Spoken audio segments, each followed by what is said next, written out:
Okay, you're working on the case for section 2.1.5. That case is on page 190, and it deals with Ford's redundancy deals. Now, I'll kind of combine the case information and the lecture on section 2.1.5 that has to do with dismissal and redundancy.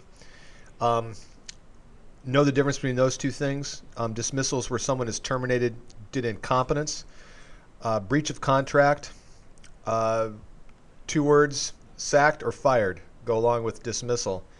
That's different than redundancy. Redundancy is when people are laid off due to the concept of retrenchment. I didn't know what retrenchment meant, so I looked it up.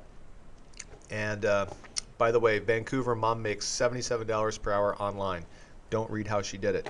Retrenchment is, the definition is the act of reducing expenditure in order to improve financial stability, or in the military, an an extra interior fortification to reinforce outer walls. That's not what we're talking about here.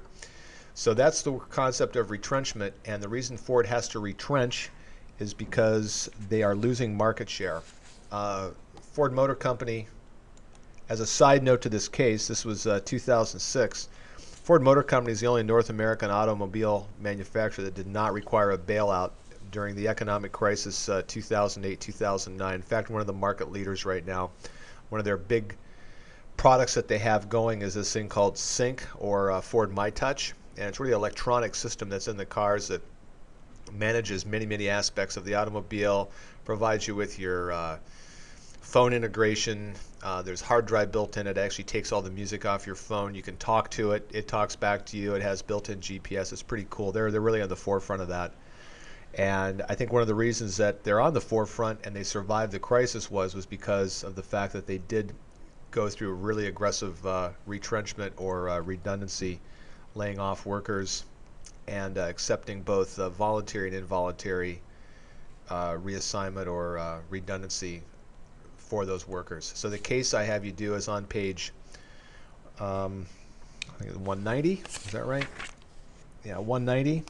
Two questions: distinguish between redundancy and dismissal. Tell me what the difference is between those two concepts. It's really important to understand. And then analyze how retrenchment might enable Ford to better achieve its workforce planning targets. So their workforce planning has to do with the fact that they need to reduce their employment. How might retrenchment help them do that? So read the case. In fact, I'll read that case to you quickly right now. In December 2006, Ford Motor Company announced that it was to have its hourly paid staff by making 38,000 workers redundant.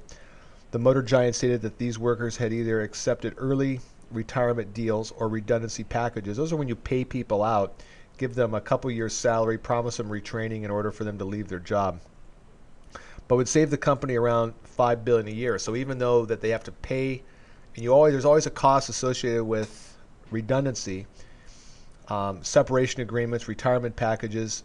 The fact that you don't have 38,000 workers working for you anymore is going to save $5 billion a year. Ford has been struggling with fierce competition from foreign rivals such as Toyota. Lower demand for Ford cars and overproduction were cited as the key reasons for the retrenchment. So this case, redundancy, dismissal, really understand the concept of retrenchment, know how to use that word. And it's 10 points, 4 and 6 on question A and question B. Work together, compare your notes, and prepare an answer. And that's it. Good luck.